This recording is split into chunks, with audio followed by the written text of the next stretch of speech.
Caríssimos irmãos, eu vou lembrar a vocês uma frase muito importante de um documento da Igreja que trata da leitura da Bíblia, chamada Dei Verbum. É um documento do Concílio Vaticano II, que nos ajuda a ler e a entender a Bíblia. Apresenta para nós algumas chaves de leitura, alguns critérios para a gente entender a palavra. E esse documento fala que as Divinas Escrituras, elas são veneradas pela Igreja como o próprio corpo do Senhor. Olha que frase profunda, né? Quando nós participamos da missa, nós recebemos o corpo do Senhor, né? É claro que é uma presença aí sacramental. Na Bíblia é uma presença por analogia, mas é o mesmo Senhor. Nós nos alimentamos do corpo eucarístico e do corpo do Senhor, presente também na sua palavra. Por que eu estou lembrando essa frase? Porque nesse domingo nós celebramos o Dia da Bíblia, já desde 1947, que a Igreja Católica no Brasil tem esse costume de celebrar o Dia da Bíblia, bem próximo a uma festa em que nós recordamos São Jerônimo.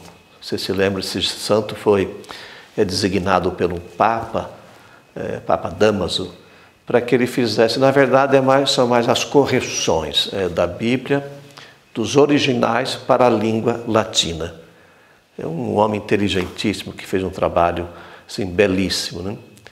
E aí, então a Igreja achou por bem, devido ao trabalho que esse santo fez, que celebrássemos no último domingo de setembro o Dia da Bíblia. E todo o mês de setembro também, desde 1971, é dedicado à Palavra de Deus. Vocês sabem que a Bíblia é o livro mais lido no mundo e traduzido.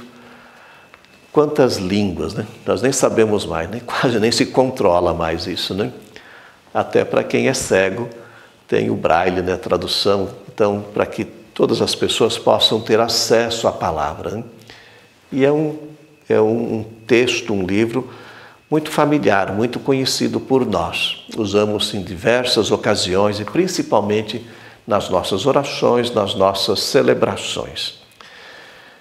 Quando você for ler a Bíblia, isso é uma orientação da Igreja, um ensinamento da Igreja, né? É bom sempre levar em conta 3 aspectos fundamentais. O primeiro é o próprio texto, né? O texto em si. E aí nós precisamos utilizar todos os recursos possíveis para a gente entender, porque são mais de 70 livros, Antigo e Novo Testamento, escritos, né, porque são livros, por tantas pessoas diferentes, homens até mulheres também, né, participaram.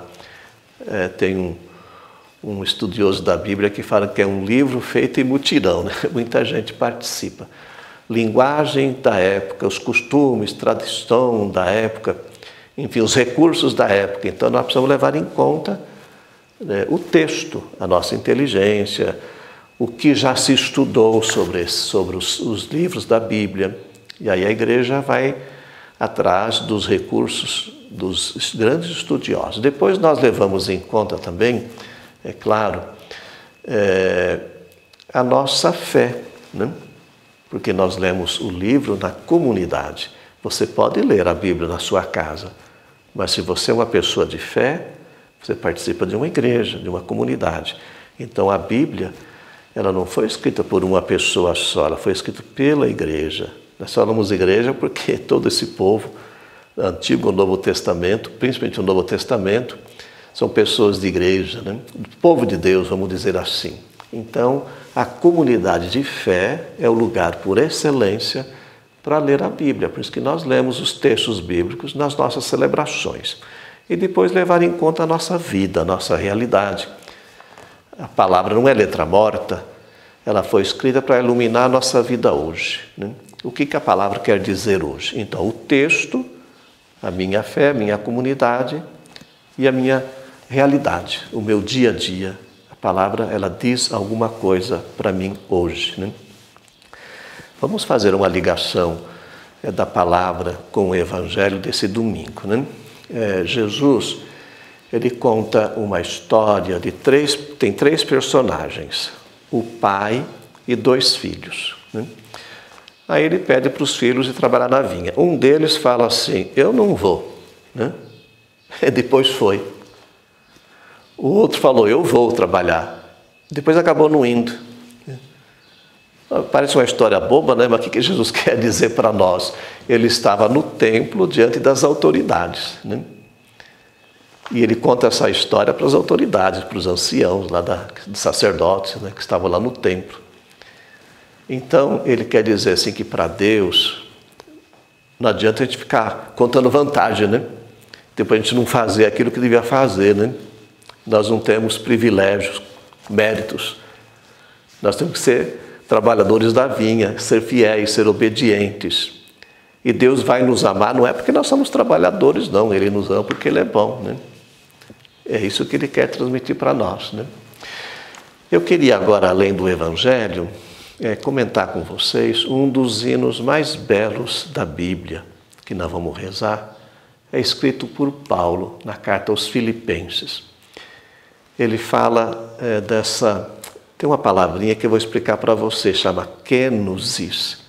O que significa isso? É o Deus que se rebaixa, o Deus que vem a nós. É como o profeta fala, né? Como a mãe ou o pai que se abaixa para ficar da altura da criança, para dar comida para ela, ou pega a criança no colo. Deus faz assim com a gente, em Jesus. Ele fala que Jesus não se apegou à sua natureza divina, ele desceu, né? Nós costumamos falar assim, 4 degraus, né? Ele se tornou homem, mas não é um homem qualquer, um homem escravo, São Paulo fala, olha só. Ele morreu e não é a morte qualquer, uma morte na cruz. Homem, escravo, morte, cruz. Por isso que nós dobramos os joelhos para esse Senhor, porque Ele morreu na cruz para nos salvar. E nós proclamamos que Ele é o Senhor da nossa vida, né? Senhor da nossa vida, né? Vocês perceberam esses 3 aspectos que eu falei para vocês? Bom, o primeiro texto é a história que Jesus conta, é uma passagem da Bíblia. Depois, a fé é você acreditar que Jesus é o Senhor da sua vida, né? E depois, estou falando vida já, né? É o Senhor que quer iluminar a sua história, a sua vida. Peçamos que a palavra seja de fato essa luz em nossa vida. Abençoe-vos o Deus Todo-Poderoso, Ele que é Pai, Filho e Espírito Santo. Amém.